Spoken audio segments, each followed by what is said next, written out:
Ok. Donc on a eu notre pasteur cette semaine, comme il était dit, qui est parti en vacances et qui a eu une petite difficulté justement. On parle de difficulté juste avant de partir. Et merci Seigneur, ça s'est bien fini, ça c'est top.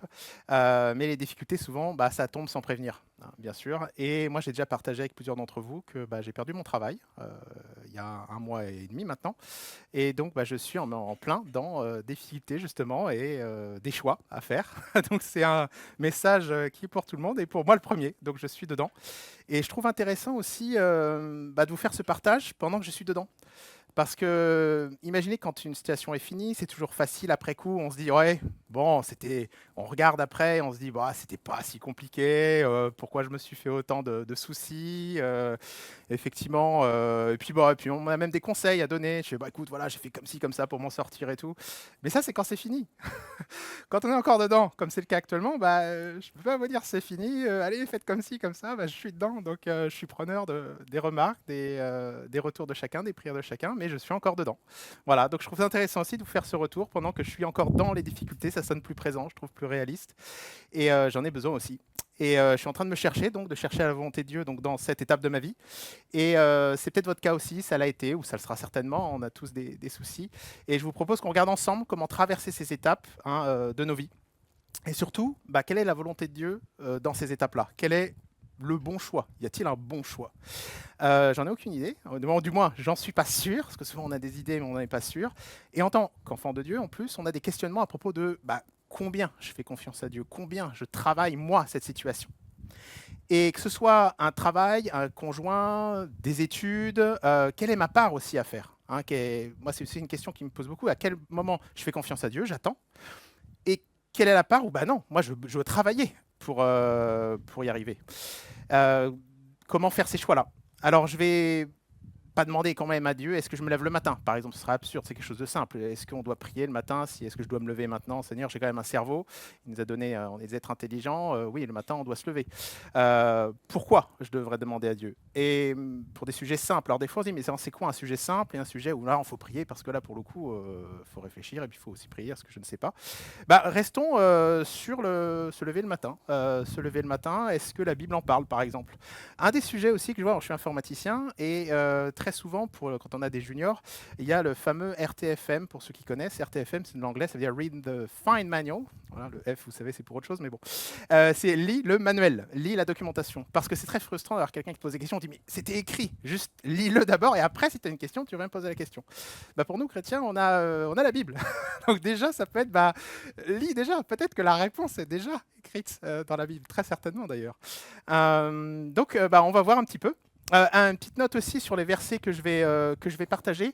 Sur ce qui est des psaumes, je ne sais pas si vous savez, vous avez déjà remarqué, mais des fois, je crois à partir du psaume 9, un truc comme ça, il y a un décalage dans les versions. Donc des fois, le psaume 59, ce sera le 58 dans votre version. Donc bon, voilà, donc vérifiez aussi. Je pense, comme ça, vous lirez deux chapitres, c'est top. Voilà, donc si on regarde dans Marc 1, donc se lever le matin, est-ce qu'on doit se lever le matin? Est-ce qu'on doit prier pour Seigneur? Est-ce que je dois me lever le matin? Regardons dans Marc 1. Très tôt le lendemain, lorsqu'il faisait encore nuit noire, Jésus se leva et sortit de la maison. Il s'en alla hors de la ville dans un endroit isolé, et là il se mit à prier. Ah, voilà, donc on a Jésus, c'est notre exemple, hein, un exemple de Jésus qui se lève tôt le matin, quand il fait encore nuit, pour se lever et prier dans un endroit isolé. Intéressant, ok, mais c'est bien, mais c'est Jésus. Hein. Est-ce que tu n'as pas un autre exemple? Et puis qu'est-ce que je prie? Je prie quoi? Qu'est-ce que je fais hein bah, peut-être qu'il y a des réponses aussi. Psaume 59. Quant à moi, je chanterai ta force. Dès le matin, je célébrerai ta bonté. Car tu es pour moi une forteresse, un refuge quand je suis dans la détresse. Ok, donc super, donc faut louer, ok, mais je fais quoi? Je loue tout le temps? Je fais quoi exactement? Psaume 5. Éternel, le matin tu entends ma voix, le matin je me tourne vers toi et j'attends. Ok, donc je fais aussi des pauses. Donc je me pose, j'attends, je ne fais pas que prier, que louer. Ok, intéressant. Philippiens 4. En toutes circonstances, demandez à Dieu dans la prière ce dont vous avez besoin et faites-le avec un cœur reconnaissant. Waouh!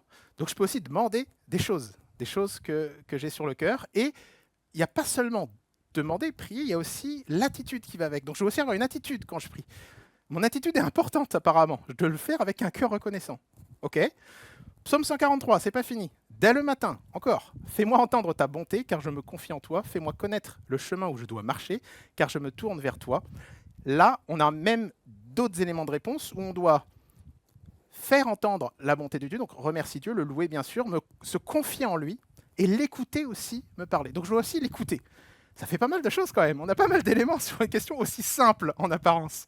Donc on a déjà des réponses en fait. On a des éléments de réponse. Et dans beaucoup de cas, en fait, la Bible a déjà répondu à beaucoup de nos questions, si on la lit bien sûr. Et on a effectivement simplement à obéir, vu que c'était déjà écrit, n'est-ce pas? Effectivement, Dieu a déjà répondu. Alors on va parler de difficultés dans nos vies et surtout quelle attitude avoir dans ces difficultés. Une remarque aussi un peu sur le côté français que certains ont remarqué, c'est quand on est dans les difficultés, dans l'échec, il y a aussi quelque chose d'assez important qu'on remarque si vous voyagez un peu à l'international ou si vous travaillez à l'international, vous voyez ce côté français de l'échec, c'est quelque chose de, bah, t'es en échec, c'est grave, t'es à l'école, t'as 0, c'est pas bien, t'as raté, finito. Alors que dans d'autres cultures, sans les nommer, vous pouvez les imaginer, il y a beaucoup d'autres visions de l'échec. L'échec, c'est pas grave, tu recommences, c'est très bien, tu as appris quelque chose, vas-y, on recommence. Et c'est quelque chose qui, c'est différent. Chaque culture a une vision différente du côté de l'échec, de la difficulté.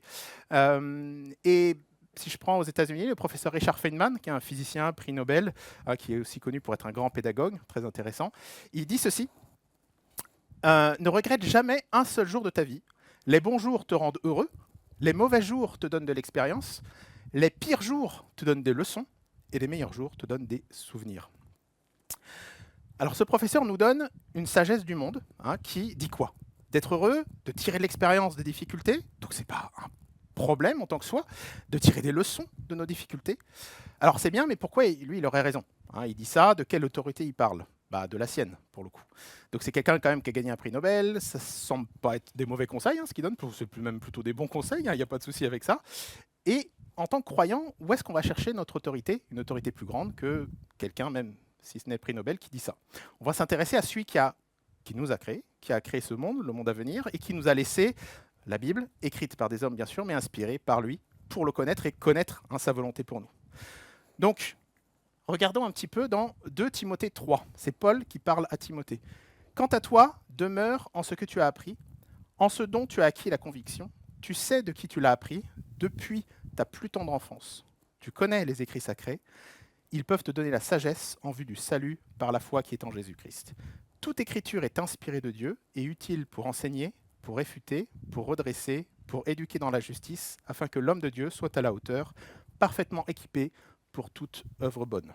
Intéressant. Donc voilà, on a une des bonnes raisons d'avoir la Bible et de suivre ce qui est écrit pour qu'on puisse grandir et justement dans cette attitude de apprenons de nos échecs et apprenons justement des échecs de ceux qui sont passés avant nous. Et si on prend le peuple israélite, le peuple du Dieu s'est révolté. Dans 1 Corinthiens 10, on a tous ces événements, donc les événements des révoltes du peuple d'Israël, tous ces événements leur sont arrivés pour nous servir d'exemple. Voilà, c'est clair. Ils ont été mis par écrit pour que nous en tirions instruction. Nous qui sommes parvenus au temps de la fin, c'est pourquoi si quelqu'un se croit debout, qu'il prenne garde à ne pas tomber, les tentations qui vous ont assaillis sont communes à tous les hommes. Donc qu'est-ce qu'on a là? On a la Bible qui nous dit on a tous des difficultés, et communes en plus. L'une des difficultés quand on a des problèmes, justement, c'est de croire qu'on est le seul, qu'on est tout seul, que nous, on est différent. Et nous, on le voit aussi avec ma femme, quand on parle au niveau du couple, c'est beaucoup, oui, mais nous, c'est différent. Voilà. Nous, c'est encore différent, on a des difficultés plus graves ou différentes, donc on est différents. Et en fait, là, la Bible nous dit non, on a tous les mêmes difficultés, on fait tous face aux mêmes difficultés, même Jésus a dit qu'il a eu les mêmes difficultés que nous. On a des difficultés et une des choses, c'est de croire qu'effectivement, on est seul et on se replie sur soi-même, et ça, c'est dommage. Une chose aussi sur l'humilité. L'humilité, c'est important, ça a été souligné là, et on va y revenir assez souvent. Vous allez voir, c'est un thème qui revient très, très souvent. Et enfin, essayer de tirer des difficultés des autres. Là, clairement, il faut qu'on apprenne des autres. Donc, on apprenne des exemples qui ont été cités dans la Bible, qui ont déjà des difficultés avant nous, comment apprendre de ça, et apprendre aussi entre nous, le corps de Christ. Et c'est ce qu'on fait dans l'Église avec les réunions de prière, les réunions de femmes, les réunions d'hommes qu'on fait dans cette Église. Ça, c'est quelque chose qu'on fait, et ça, c'est super. On voit aussi que, il y a des exemples, bien sûr, je ne vais pas tous les citer parce qu'ils sont tous là, mais les plus importants, on a Job, par exemple. Job, c'est un bon exemple pour les difficultés, parce que là, je crois que c'est le, c'est le niveau... là, c'est... OK. Voilà, vous connaissez le livre, toutes les difficultés, il a tout perdu. Et là, c'est intéressant de voir comment lui réagit, parce que c'est assez humain. On voit qu'il se replie sur lui-même, justement. Il s'assoit dans la cendre, il est là, et il se plaint. Il y a tout cet échange avec ses amis, certains sont de très bons conseils, d'autres pas du tout. Il y a toute cette réflexion. Donc c'est un bon exemple de voir que, vous voyez, des fois, on est un peu comme Job. On peut tout perdre d'un coup, ou perdre beaucoup. Et on a cette période, même si à la fin de Job, il est restauré. Mais quand on voit un petit peu le passage, je pense que c'est un bon exemple de relire Job quand on passe des grosses difficultés, peut-être. Joseph, c'est autre chose. Alors Joseph, alors lui, vous voyez, c'est des hauts et des bas. Lui, c'est un film hollywoodien. C'est complètement dingue, le gars. Ça commence bien. Après, paf, ses propres frères, ils le rendent esclavage. Ils veulent le tuer. Après, il réussit à avoir une superposition en Égypte. Et après, bam, harcèlement sexuel. C'est déjà à l'époque. Paf. Et après, bim, c'est reparti. Il recommence. Il devient VP d'Égypte, le mec, super haut placé, et il arrive à sauver sa famille. Là, Joseph, si vous avez des difficultés un petit peu comme ça, là, Joseph, c'est un super bon exemple. Parce que là, vous avez deux Windows, tu me dis comment il a fait, le gars. Et il a appris. À chaque fois, on voit que peut-être qu'il avait besoin de beaucoup apprendre. C'est là où je dis, non, Seigneur, peut-être que je vais apprendre vite. Parce que sinon, Joseph, Dieu va nous refaire passer par des difficultés, je sens. Il y a Daniel aussi. Alors, Daniel, c'est intéressant. Daniel, sauf si je me trompe, lui, carrément, c'est un exemple d'un très haut responsable dans un monde non-croyant, avec des grosses responsabilités.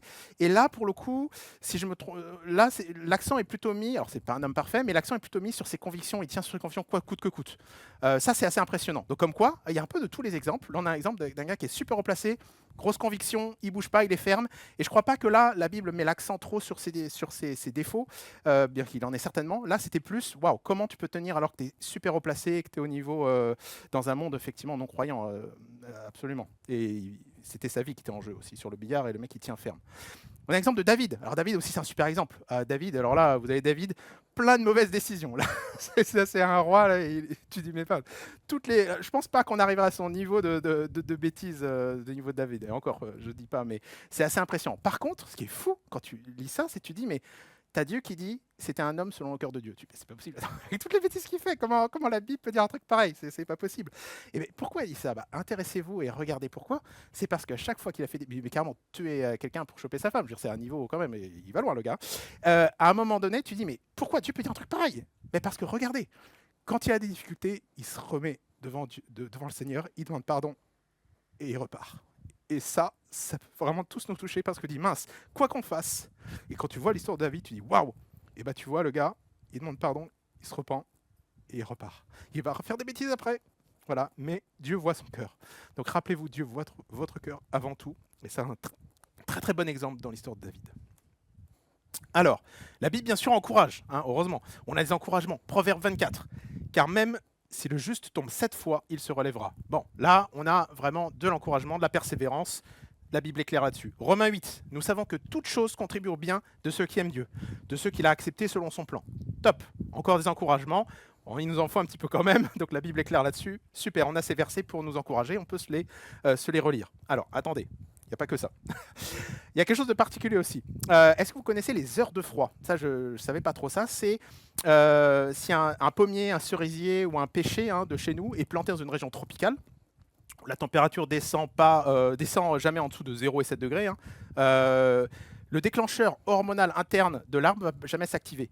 Donc ça veut dire qu'il ne va jamais activer son cycle de dormance et il ne pourra pas produire des fleurs qui vont être nécessaires pour produire des fruits. C'est-à-dire qu'un arbre fruitier, un pommier, un cerisier, un pêcher qui est de chez nous ne pourra jamais produire de fruits s'il n'est pas dans un environnement où il y aura un hiver. Il y aura donc une température qui est entre 0 et 7. Et c'est fou à dire, mais c'est-à-dire que Dieu sait aussi que des fois, les temps d'épreuve, on en a besoin. Ça fait mal de dire ça, mais du mal à entendre, mais souvent, c'est là où on grandit, c'est là où on apprend. Et si, justement, on fait l'effort aussi d'apprendre, parce que sinon, Dieu nous fait repasser par ce moment d'épreuve et on ne comprend pas, on se dit, mais pourquoi c'est ce problème qui persiste dans ma vie tout le temps? Si on n'a pas appris quelque chose, le Seigneur est bon, il est patient, il va nous faire repasser. Donc, essayons aussi de se dire, mince, qu'est-ce que j'ai à apprendre dans ces difficultés? Qu'est-ce que le Seigneur peut m'apprendre? On a aussi dans Romains 5, « Ainsi, nous avons été rendus justes devant Dieu à cause de notre foi, et nous sommes maintenant en paix avec lui par notre Seigneur Jésus. Par Jésus, nous avons pu par la foi avoir accès à la grâce de Dieu, en laquelle nous demeurons fermement. Ce qui nous réjouit, c'est l'espoir d'avoir part à la gloire de Dieu. Bien plus, nous nous réjouissons même dans nos détresses, waouh, car nous savons que la détresse produit la patience produit la résistance à l'épreuve, et la résistance, l'espérance. Cette espérance ne nous déçoit pas, car Dieu a répandu son amour dans nos cœurs par le Saint-Esprit qu'il nous a donné. Waouh. Alors, je continue, psaume 35, que mon âme se réjouisse en l'Éternel, je me réjouirai car il me sauve.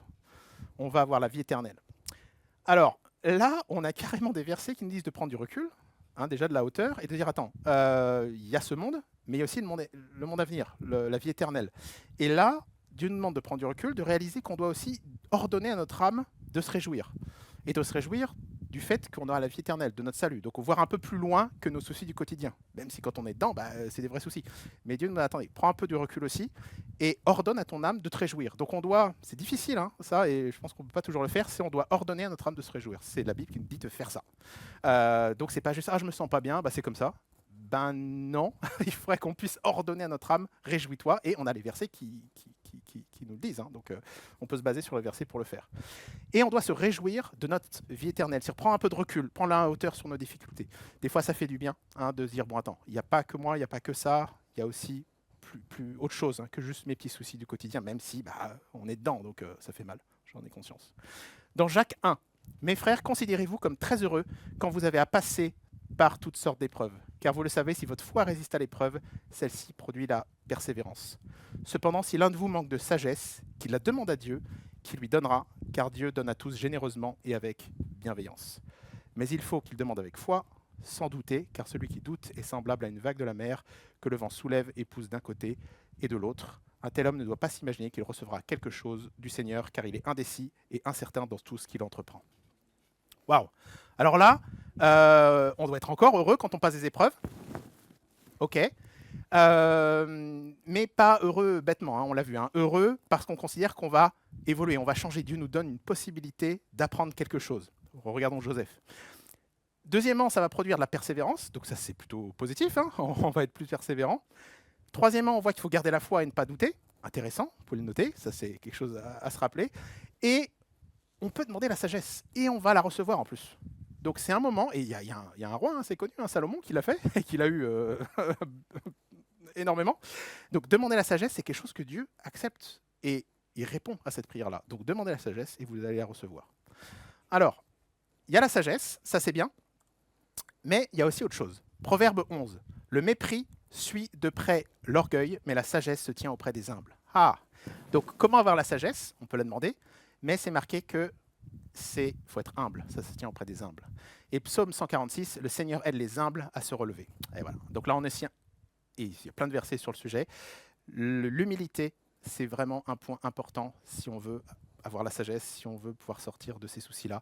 L'humilité est très très importante. Donc ça, l'humilité, il n'y a que vous, parce que vous pouvez toujours faire semblant, mais l'humilité, c'est vous et votre cœur face à Dieu. Donc mettez-vous face à Dieu. Est-ce que je suis humble? C'est la question qu'on peut tous se poser, parce que c'est un point vraiment clé pour le Seigneur. Et il y a plusieurs versets qui parlent du peuple de Dieu, qui passe par des difficultés. On a 2 Chroniques 7. Alors si mon peuple, le peuple à qui j'ai donné mon nom, s'humilie et prie, voilà, on a encore les deux. S'ils me recherchent en renonçant à leur mauvaise conduite, moi dans le ciel, je serai attentif, je pardonnerai leurs péchés et je rétablirai la prospérité de leur pays. Donc là, on a 2 clés, s'humilier et prier. Zacharie 13, alors ils m'adresseront leurs prières et je les exaucerai. Je leur dirai, mon peuple, et ils affirmeront, le Seigneur est notre Dieu. Voilà, donc bien sûr, adresser nos prières à Dieu et on est exaucé aussi. L'aspect aussi, prise de décision, ça je trouve ça important parce que quand on a des difficultés, souvent on a des décisions à prendre. Voilà, là j'ai un travail, il faut que je cherche un nouveau travail, donc j'ai des possibilités, qu'est-ce que je fais, qu'est-ce que je choisis, mais quel est le bon choix, est-ce qu'il y a des bons choix, qu'est-ce qu'on a des promesses par rapport à tout ça. Psaume 31, je vais t'enseigner et t'indiquer le chemin à suivre, dit le Seigneur, je vais te conseiller et je garde les yeux fixés sur toi. Ça, c'est des belles promesses. Mais comment concrètement? Psaume 24, le Seigneur est si bon et si juste qu'il montre aux pécheurs le chemin à suivre, il enseigne aux humbles sa voie et leur rend justice. Première chose, il montre aux pécheurs. Donc, est-ce qu'on est pécheur? Est-ce qu'on n'est pas parfait? Oui, c'est bon, ça colle. Donc déjà, étape 1, c'est bon. ça va. Donc, il montre aux pécheurs le chemin à suivre. Là, c'est une bonne nouvelle. 2, est-ce qu'on est humble? Si on est humble, on est enseignable. Effectivement, il enseigne aux humbles sa voie et leur rend justice. Donc, encore, on y revient. Alors maintenant, je me pose la question aussi. Il y a une question aussi qui se passe, c'est est-ce qu'on a bien entendu Dieu? Il y a ça aussi. Alors ça peut être l'objet d'un prochain message. On pourrait y revenir. Alors, comment aligner sa volonté sur celle de Dieu pour discerner effectivement la vérité, faire les bons choix? Dans Jean 7, Jésus se rendit au temple et se mit à enseigner. Les Juifs s'étonnaient et disaient: comment cet homme en sait-il autant, lui qui n'a pas étudié? Jésus leur répondit: l'enseignement que je donne ne vient pas de moi, mais de Dieu qui m'a envoyé. Celui qui est disposé à faire ce que Dieu veut saura si mon enseignement vient de Dieu ou si je parle en mon propre nom. L'homme qui parle en son propre nom recherche la gloire pour lui-même, mais celui qui travaille à la gloire de celui qui l'a envoyé dit la vérité, il n'y a rien de faux en lui. Donc, pour porter un jugement juste, faire des choix, et connaître la vérité, il faut un cœur transformé plutôt qu'un effort intellectuel. C'est une bonne nouvelle, hein. La Bible ne nous dit pas qu'on a besoin d'être super intellectuel pour faire des bons choix.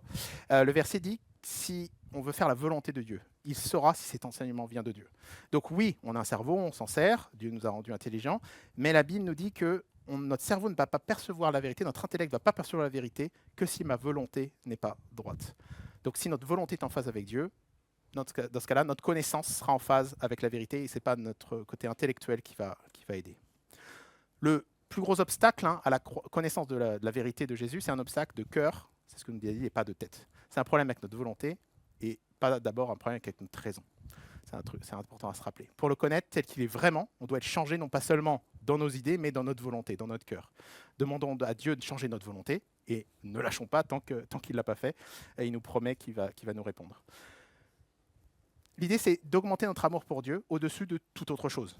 Étudions sa parole et passons du temps avec Dieu, avec ceux qui aiment Dieu aussi, la communion fraternelle, ceux qui connaissent Dieu, écoutons Dieu et lisons encore et encore cette révélation qu'il nous a donnée dans la Bible pour pouvoir avoir ce cœur que la Bible nous parle. Ce qui est plus important, avant même de faire la volonté de faire un choix, des fois c'est ça qui est difficile, est-ce que je fais le bon choix?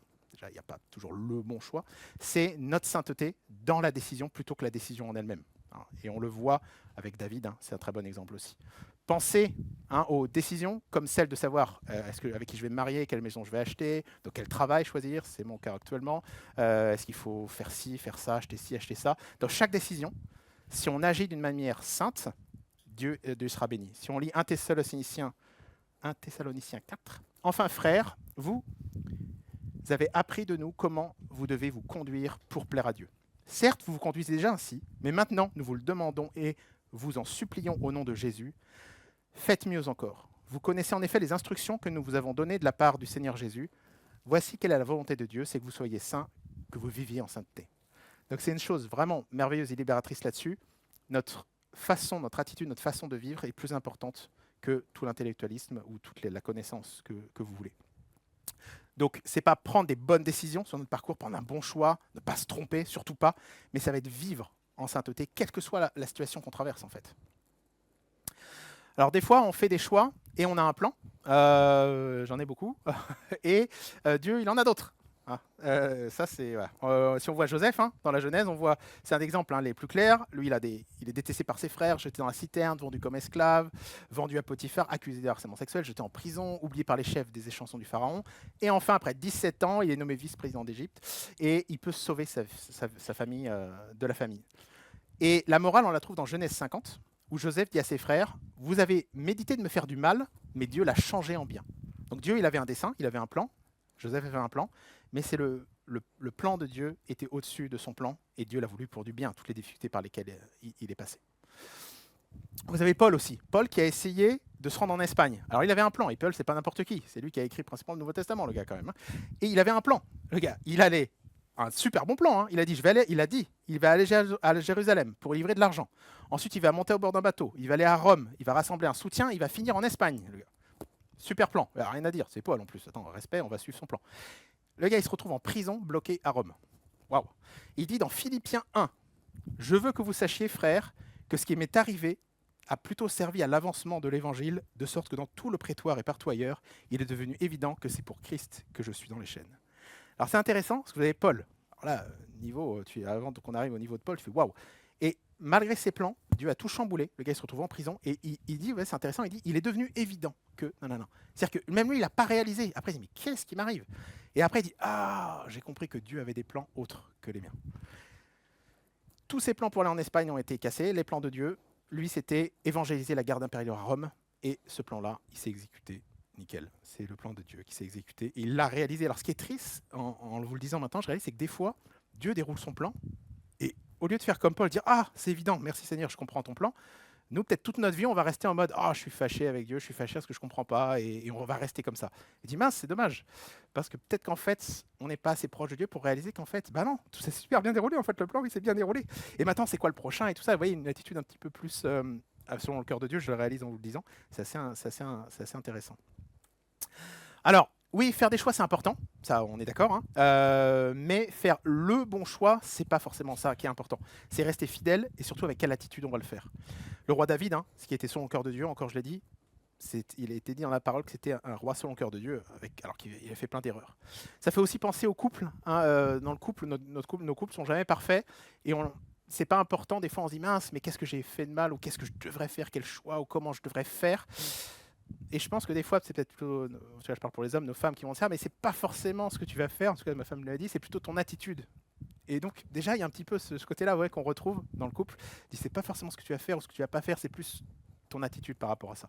Ça fait penser que ouais, j'aimerais aussi vous parler du couple. Ça sera aussi peut-être plusieurs une prochaine fois. Bah, il y a plein de passionnantes à dire là-dessus. Bah, vous me direz après, mais je digresse.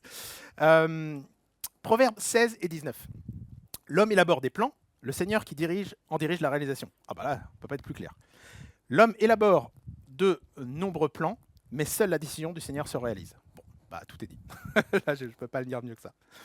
Alors, par contre, attention, Dieu n'est pas contre les plans, hein. Il nous dit de réfléchir avant d'agir, on est d'accord. Regardez, Luc 14. Si l'un de vous veut construire une tour, il s'assied d'abord, il calcule la dépense, il voit s'il a assez d'argent pour acheter le travail. Autrement, il pose les fondations sans pouvoir acheter la tour. Tous ceux qui verront cela se mettront à rire de lui en disant cet homme a commencé de construire et a été incapable d'achever le travail. Ok.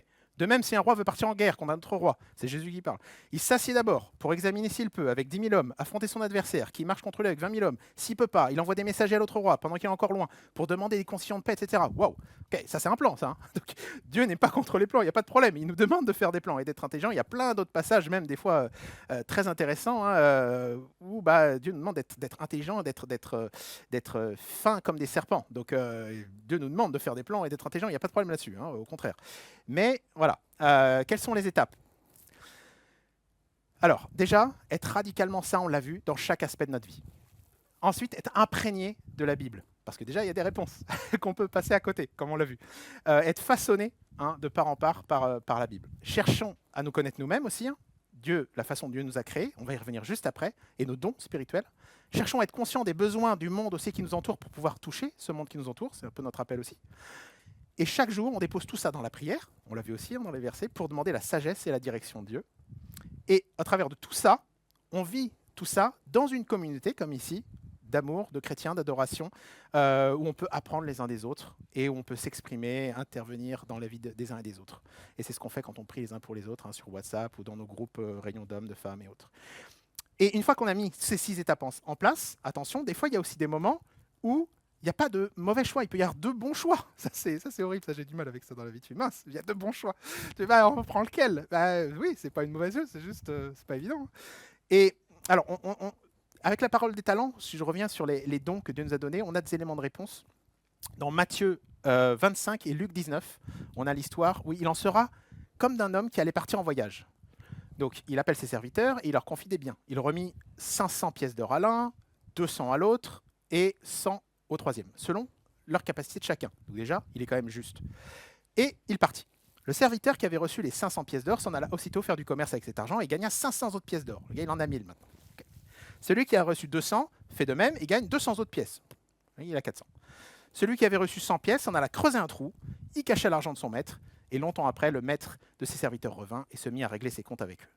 Celui qui avait reçu 500 s'approcha et présenta les 500 pièces d'or et disait « Maître, tu m'en as remis 500, j'en ai gagné 500, les voici. » Le maître lui dit « C'est bon, fidèle serviteur, tu as été fidèle dans peu de choses, je te confierai celles qui ont beaucoup plus de valeur, va te réjouir avec moi. » Et il a sa récompense. Le serviteur qui avait reçu 200 pièces d'or s'approcha et dit « Maître, tu m'avais remis 200 pièces d'or, j'en ai gagné 200, les voici. » Son maître lui dit « C'est bien, bon et fidèle serviteur, tu as été fidèle dans les choses qui ont peu de valeur, maintenant je t'en confie plus, viens te réjouir avec moi. » Waouh. Et le dernier qui arrive, il a reçu 100 pièces d'or et le maître lui dit « Je te connais comme un homme dur, tu moissonnes où tu n'as pas semé, tu récoltes où tu n'as rien planté. J'ai eu peur, je suis allé cacher ton argent dans la terre, et voici ce qui t'appartient, je te le rends. Le maître lui dit, mauvais serviteur, paresseux. Tu savais que je moissonne où je n'ai pas semé, apparemment. Ou que je récolte où je n'ai pas planté. Bah, tu aurais dû placer mon argent à la banque et à mon retour, j'aurais retiré mon bien avec des intérêts. Un minimum. Enlevez-lui donc les 100 pièces d'or et remettez-les à celui qui en a 1000, celui qui en a le plus, qui pourra gérer. Car quiconque a quelque chose recevra davantage et il lui sera dans l'abondance, mais à celui qui n'a rien, on enlèvera même le peu qui pourra lui rester. Donc là, on a une parabole qui est assez dure, hein, mais c'est Jésus lui-même qui la donne, où on a des talents, la Bible, clairement, on a des talents selon nos capacités. Donc on a tous des talents, clairement, tous. Et on doit les découvrir pour le coup, pour ne pas être ce serviteur qui dit bah, « je ne savais pas ce que tu m'as dit comme talent, j'ai juste tout enterré, j'ai rien fait avec ». On voit un petit peu, c'est pas comme ça que Dieu veut voir les choses. Donc déjà, ça veut dire que nous, il faut qu'on fasse un effort de savoir c'est quoi nos talents et de les faire fructifier, de les utiliser pour le monde qui nous entoure et voir un petit peu comment est-ce que je peux faire utiliser ces dons. Et ça peut être un élément de réponse qui serait que quand on a des choix à faire, quel est le choix? Si même il y a deux bons choix, on va dire, pas un mauvais, un bon choix, deux bons choix, quel est le choix qui me permettrait de faire fructifier au mieux les dons que Dieu m'a donnés? Ça peut être un élément de réponse intéressant, en tout cas je vous laisse avec ça. Donc c'est pas forcément, vous voyez, bon ou mauvais choix, mais c'est comment utiliser les talents que Dieu nous a donnés. Et là, on a deux passages de la Bible qui nous disent clairement la vision de Dieu là-dessus. Alors, ça va se passer par l'action aussi. Et moi, j'aime bien ça aussi. C'est un verset que j'aime beaucoup. Un passage biblique, 2 Samuel 5. Vous avez les Philistins qui attaquent et qui occupent une vallée, la vallée des Réphaïtes. Donc, David consulte le Seigneur et lui demande, est-ce que je dois aller attaquer les Philistins? Est-ce que tu vas les livrer en mon pouvoir? Bon, il demande à Dieu, c'est bien. Le Seigneur répond, oui, attaque-les, je vais te livrer les Philistins. Alors, David va à Baal-Périzim et là, il bat les Philistins. Ok, il demande à Dieu, il gagne, stop. Les Philistins reviennent une deuxième fois, occuper la vallée des Réphaïtes. La même vallée, la même chose. David consulte de nouveau le Seigneur. Ah, j'aurais peut-être pas fait ça, moi. Qui lui répond, ne les attaque pas directement, passe par derrière, approche-toi d'eux en face des arbres. Quand tu entendras un bruit en haut des arbres, dépêche-toi. En effet, c'est à ce moment-là que je marcherai devant toi pour battre l'armée des Philistins. David fait ce que le Seigneur lui a commandé et il bat les Philistins. Alors là, moi, c'est un truc qui me choque, c'est que tu as un roi qui est fidèle, là, pour le coup. C'est un passage où il est fidèle à Dieu. Il y a une attaque. Déjà, c'est un général d'armée, il est très très fort. Déjà, il a des dons, il peut attaquer. Mais il demande quand même à Dieu. Tu dis, bah, c'est top. Effectivement, c'est un bon exemple. Il demande à Dieu d'abord. Dieu lui répond, il gagne. Bon, une victoire de plus. Il en avait plein des victoires, le gars. C'était milliers de victoires et une de plus. Il a demandé à Dieu et il a gagné. La même bataille recommence. Et la même chose, la même vallée, tout pareil. Bah, t'es général, t'as déjà demandé à Dieu une fois, tu fais c'est bon, je vais pas l'embêter, je lui ai déjà demandé une fois, non j'exagère, c'est bon, je suis quand même un général, j'ai encore gagné, on recommence quoi, je refais la même chose. Et ce qui me choque, et ça c'est même pour ma vie, à chaque fois je dis mince, c'est que même là, il redemande à Dieu. Tu dis mais pourquoi tu fais ça? Et Dieu lui dit tiens, c'est marrant que tu me redemandes, parce que là on va pas faire la même chose. On ne connaît pas l'avenir, on ne sait pas ce qui va se passer. Et là Dieu dit bah non, là tu vas faire autrement. Et là c'est hyper précis. Oui, alors là c'est, tu dois passer derrière, t'approcher en face des arbres, là, tu entends un bruit, et à ce moment-là, tu sais que je suis avec toi et là t'attaques. Il aurait fait avant, après, pas là, il aurait perdu. Mais pourquoi? Et là, je trouve fou, et là c'est un très bon exemple, là pour le coup David des fois c'est des mauvais exemples, là c'est un bon exemple de David, même quand on a, tu te dis mais ça roule, ça va, tout va bien, j'ai déjà fait ça, je recommence, j'ai juste à refaire pareil, c'est bon, bah oui c'est logique, t'as des dons en plus, Dieu te les a donnés, vas-y recommence, bah même là, il faut qu'on ait ce réflexe de dire, bah, Seigneur, qu'est-ce que tu veux là? C'est peut-être différent, je te refais confiance. C'est vraiment marcher avec Dieu main dans la main. Et ça, c'est ce que Dieu veut. C'est pas qu'on soit des robots qui adressons un peu de façon religieuse des choses. C'est vraiment avoir ce cœur à cœur avec Dieu. Donc, intéressant. Et Dieu veut agir avec nous. Mais vous voyez, on a des choses à faire. C'était pas, des fois dans la Bible, c'est, vas-y, fais ton truc, ne fais rien, pardon. Tu pries, t'attends, et moi je fais. C'est arrivé dans la Bible, hein, où c'est Dieu qui fait tout. Tu dis, vas-y, il envoie le feu sur les ennemis, toi tu fais rien, t'attends et t'as gagné. C'est très rare. Généralement, vous le voyez, c'est on doit faire notre part. Même si Dieu qui fait, il nous dit non, tu vas faire quelque chose, tu dois bosser avec moi. Donc on ne doit pas être dans la passivité. Alors, il y a aussi le fait de s'entourer. Si vous regardez en Proverbe 24, j'aime beaucoup ce verset que j'applique beaucoup. En effet, c'est par une bonne stratégie que tu gagneras la bataille. Et la victoire s'acquiert grâce à un grand nombre de conseillers. C'est pour ça que vous me verrez souvent discuter beaucoup avec vous. Des fois, même femme me dit, mais tu connais déjà la réponse à ce truc-là, pourquoi tu redemandes aux gens, pourquoi tu redemandes... J'essaie d'appliquer ce verset, beaucoup de conseillers va m'aider effectivement à avoir une meilleure... Alors Dieu d'abord, bien sûr, on l'a vu, la Bible est claire là-dessus, mais il y a aussi ce verset qui nous dit, prends aussi beaucoup de conseillers. Pas juste une personne qui va aller dans ton sens, qui va dire, ouais, bah lui, de toute façon c'est mon pote, il va dire la même chose que moi. On va plutôt voir même des gens qui vont peut-être te dire l'inverse pour voir un peu comment ils vont te conseiller. Donc ça, c'est aussi un élément important, c'est que très souvent, quand on a, et si je reviens, le fait qu'en plus on est dans des difficultés, on n'a pas trop envie d'aller vers les autres, hein. Et souvent, ce qui est dommage, c'est que la Bible nous dit non, fais l'inverse, va vers les autres. Et il y a plein de versets en dehors de celui-là, hein, qui nous dit d'aller voir nos frères et sœurs et d'ici que le faire aiguise le faire. Donc c'est connu effectivement que quand on est difficulté, on va se recroqueviller sur nous-mêmes, et ça c'est dommage. Essayons d'aller au contraire vers les autres. Alors on a aussi dans Ésaïe 41. Je t'ai choisi et non pas rejeté. Ne sois pas effrayé car je suis avec toi. Ne sois pas angoissé car moi je suis ton Dieu. Je t'affermis et je viens à ton secours. Pour sûr, je te soutiens de mon bras droit qui fait justice, car c'est moi l'Éternel qui suis ton Dieu. Je saisis ta main droite, je te dis, sois sans crainte, je suis là pour t'aider. Sois donc sans crainte, car je viens à ton aide. L'Éternel le déclare, celui qui te délivre, c'est le Saint d'Israël. Alors, pourquoi Dieu ferait tout ça pour nous? Là, c'est moi qui parle. Juste après. Pour que tous voient et reconnaissent, et qu'ils observent, qu'ils comprennent que c'est la main de l'Éternel qui a fait tout cela, que le Saint d'Israël est le Créateur. Waouh! Donc là, déjà plusieurs choses. On a été choisi par Dieu. Ça, c'est intéressant. On a été choisi. Donc ça, c'est un gros encouragement. On peut se dire, waouh, quand on est au fin fond des difficultés, on se dit, attends, j'ai été choisi. Ok, déjà ça t'encourage pas mal. Deuxièmement, il nous dit, n'aie pas peur. On va y revoir, il y a beaucoup de choses qui reviennent là-dessus. N'aie pas peur. Ok, parce qu'il sait qu'on a peur. Et encore prendre du recul, regarder le plan divin par rapport à nos problèmes. C'est quoi le plan divin? C'est quoi le plan de Dieu? Et pas juste regarder nos petites difficultés. Et quatrièmement, les difficultés vont nous faire grandir. On va les traverser à Dieu. Et l'idée, vous avez vu, c'est que pour que le monde se pose des questions, c'est l'idée du plan de Dieu, c'est pas juste résoudre nos petites difficultés, c'est pour que Dieu, la gloire lui soit rendue, et pour que le monde sache, voilà ce que c'est quand on suit le Seigneur, voilà comment le peuple du Dieu va pouvoir vivre une vie saine, et on est censé être un exemple, hein, la Bible nous appelle à être un exemple là-dessus. Donc rappelons-nous que c'est pour pas juste résoudre nos petits soucis, c'est aussi pour le plan de Dieu qui est que la gloire lui soit rendue. J'avais échangé avec Xavier avant qu'il parte en vacances sur mes difficultés et je dis moi c'est pas facile, là je me pose plein de difficultés pour refaire des entretiens, chercher un travail et j'ai un peu peur, j'ai du mal à garder mon calme. Il me dit écoute, lis le psaume 65. Psaume 65 compte sur toi, donc compte sur Dieu, dans la quiétude. C'est la louange que nous t'offrons, Dieu en Sion. Donc restez dans une attitude de louange et de paix. N'aie pas peur, hein. Alors, je ne sais pas si c'est vrai, mais il est dit que n'aie pas peur serait répété 365 fois dans la Bible. Ce serait marrant, ce serait une fois par jour de l'année. Peu importe si c'est le chiffre exact, mais en tout cas, large, oui, c'est des centaines de fois. Vous avez n'aie pas peur qui est répété tout le temps. Si Dieu le répète tout le temps, c'est qu'il sait que de base, on a un peu peur. Donc, il nous rappelle n'aie pas peur. Colossiens 3, que la paix du Christ règne dans vos cœurs. C'est en effet à cette paix que Dieu vous a appelé en tant que membre d'un seul cœur. Voilà. 2 Timothée 1. Ce n'est pas un esprit de peur que Dieu vous a donné, mais un esprit de force, d'amour et de sagesse. Mais comme je dis, il y en a des centaines de versets là-dessus. Alors, c'est important d'avoir la paix quand on prend une décision. Oui, mais attention, des fois, on n'a pas toujours la paix, on doit prendre une décision. Donc, Philippiens 4, ne vous inquiétez de rien, mais en toutes circonstances, demandez à Dieu dans la prière ce que vous avez besoin. Et faites-le avec un cœur reconnaissant. Et la paix de Dieu, qui dépasse tout ce que l'on peut imaginer, gardera vos cœurs et vos pensées en communion avec Jésus-Christ. Ah. Donc ça veut dire que même si des fois, on n'arrive pas, on n'est pas parfait, on dit non, mais là, franchement, j'ai pas la paix, mais il faut quand même que je prenne une décision, il faut que je fasse un choix, il faut que j'avance. On peut prier que la paix vienne après et que Dieu puisse nous donner sa paix. On l'a dans Philippiens 4. On n'aura pas une parfaite tout le temps parce qu'on est imparfait, et ça, on le sait et Dieu le sait aussi. Donc, on peut demander du courage, si on a peur, c'est OK, et la paix viendra après. Et on peut demander à Dieu. Psaume 33 aussi, je me suis adressé au Seigneur et il m'a répondu, et il m'a délivré de toutes mes craintes. Voilà. Donc on a peur, mais le Seigneur peut nous délivrer de ses craintes.